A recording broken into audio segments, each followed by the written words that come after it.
kenapa Vespa itu mahal.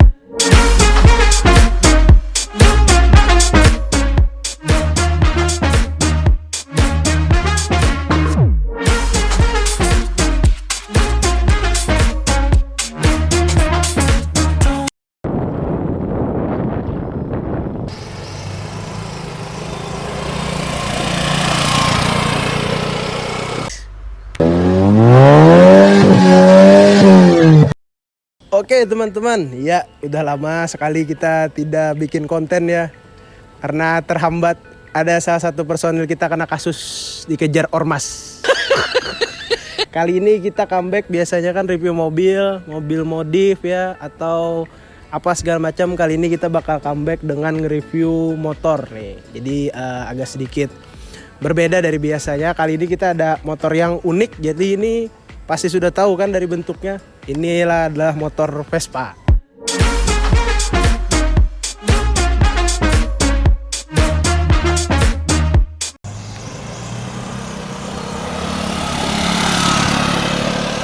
Jadi kalau motor Vespa ini kan ya untuk dapat beli barunya ya, apalagi kita di daerah bukan ibu kota, jadi itu perlu inden sekitar 2-3 bulan, bahkan lama sekali. Jadi kenapa indennya sangat-sangat lama?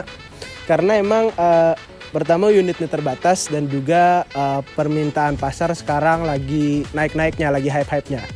By the way, gue mau ngomongin sedikit kenapa Vespa itu mahal. Jadi kalau Vespa itu biasanya kan kalau kita ngomongin motor biasa nih, kalau motor biasa itu kan biasanya dia ada rangka, terus ada sasisnya, terus juga ditempelin dengan body plastik. Tapi kalau Vespa dia rangkanya ini monokok, jadi rangkanya itu adalah sasisnya. Jadi kita lihat emang dia hampir semua komponen-komponennya adalah besi, dan ini juga besi yang bukan kaleng-kaleng. Ini sih lebih tebal daripada besi mobil ya. Makanya nggak heran biasanya kalau kita lihat di jalan itu banyak Vespa yang umurnya udah puluhan tahun tapi masih layak jalan dan juga kondisi bodinya masih bagus. Jadi buat teman-teman yang punya Vespa pengen misalnya ini pernah jatuh atau misalnya penyok, jadi biasanya pemeliharaannya untuk perbaikannya sama seperti mobil, jadi diketok baru dipoles lagi. Oke, by the way, unit kali ini adalah Vespa Sprint iGet ABS 150. Jadi ini unit terbaru keluaran tahun 2019, tapi ini benar-benar unitnya baru banget dari dealer. Dan inilah lampu kotak, yaitu ciri khas dari Vespa Sprint ya.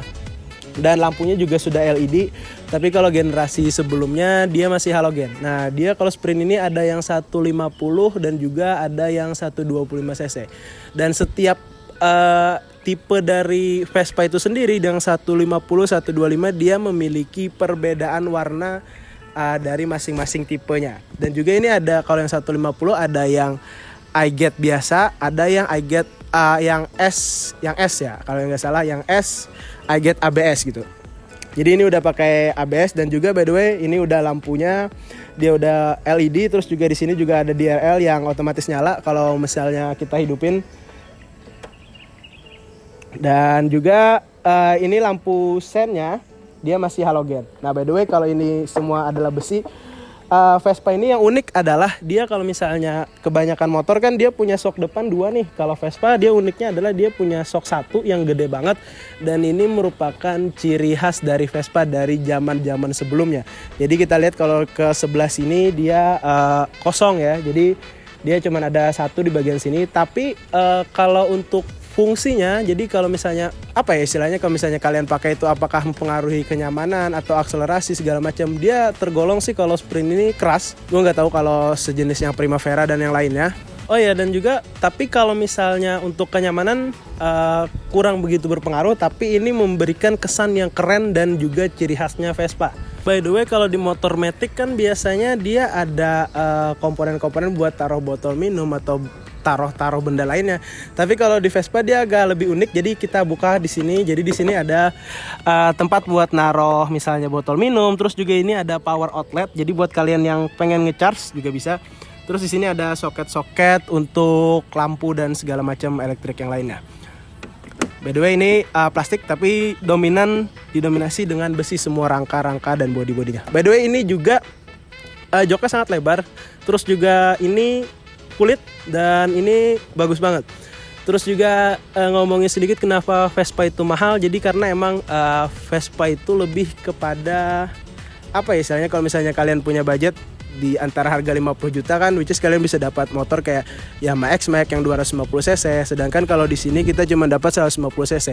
Karena emang yang dijual dari Vespa bukan dari fitur ataupun juga cc yang tinggi. Jadi kalau misalnya Vespa itu biasanya kan kalau motor lain, oh motor ini cc gue segini-segini gitu. Terus juga kalau misalnya fitur motor gue ini gitu. Dan juga kalau Vespa dia fiturnya sederhana. Kalau kunci dia pakai immobilizer, jadi kalau misalnya kuncinya hilang dia bakalan agak mahal untuk pergantiannya. Dan dia ada 2 kunci, jadi ada yang biru sama yang coklat. Nah kalau yang coklat itu jangan sampai hilang. Jadi untuk perbaiki barunya kalau bisa sih jangan sampai hilang dua-duanya karena lumayan mahal dan agak susah juga untuk memperbaikinya kan. By the way kalau untuk speedometer dia ini udah pakai ABS, jadi speedometernya digital dan analog. Jadi ini untuk ini masih analog dan ini untuk bensin segala macam sudah digital. Terus juga dia lampunya tidak auto seperti motor Matic kebanyakan. Jadi kita bisa nyalain atau enggak matiin. Tapi dia DRL-nya otomatis nyala kalau mesinnya nyala.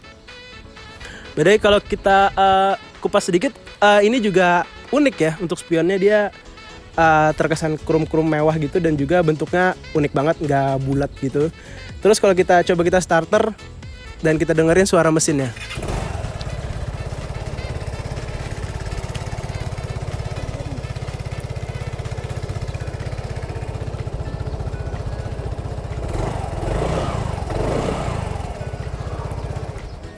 Nah, by the way kalau ngomongin Vespa Sprint S150 yang iGet ini, dia mesinnya dia baru, jadi menggunakan teknologi iGet, jadi dia lebih halus daripada Sprint yang generasi sebelumnya dan juga tarikannya lebih ringan.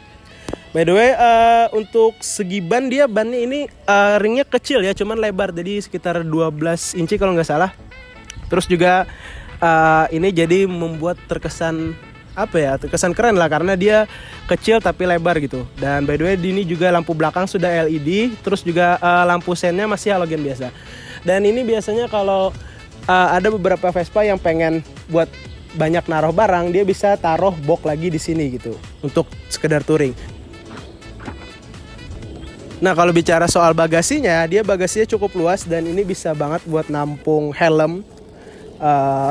Terus juga ini kapasitas bensinnya cukup besar untuk motor 150 cc. Jadi dia ada 8,5 liter. Dan by the way ini juga build quality-nya keren sih. Terus juga dia punya attention to detail yang keren. Jadi di sini juga ada tulisan Vespa-nya. Dan juga kalau misalnya kalian bilang worth it atau enggak, jadi kebanyakan kalau motor itu biasanya kalau yang di atas harganya 25-30 juta ke atas, dia nggak mikirin yang namanya worth it value for money. Kayak mobil misalnya, kita mau beli mobil dengan harga 100 juta, 150 juta, kita biasanya banyak mempertimbangkan value for money-nya, worth it enggaknya, iritnya, fiturnya apa segala macam. Tapi kalau motor kebanyakan ya karena emang hobi dan suka aja. Ada yang beli dengan budget 50 juta beli motor 2,5 atau misalnya motor maco, motor laki gitu, motor yang pakai tangki, atau juga beli yang sejenis kayak jenis-jenis Royal Enfield dan lain-lain gitu. Dan juga ada juga yang suka motor-motor klasik, jadi karena emang passionnya gitu. Jadi ada yang suka ini karena ini gitu, bukan karena fiturnya ini, worth it-nya ini atau segala macam. Nah by the way ngomongin soal Vespa, jadi Vespa ini lebih ke arah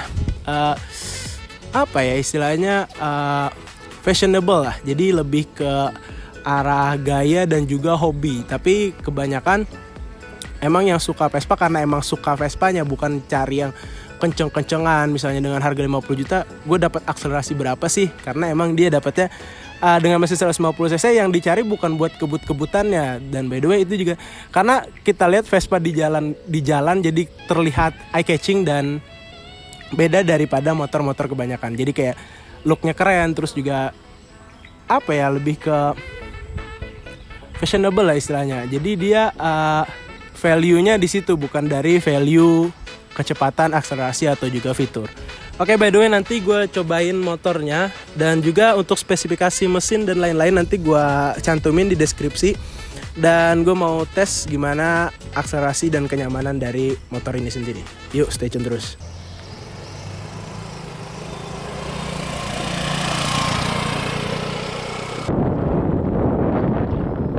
Oke, jadi tadi gue udah nyobain Vespa Sprint S I Get ABS. Ini apa ya, dari sudut pandang dan gue rasain aja. Jadi kalau untuk suspensinya dia emang keras. Terus juga kalau untuk akselerasinya, kalau ini yang 150 dia cukup kencang dibanding dia karena cc-nya sekitar 154 cc.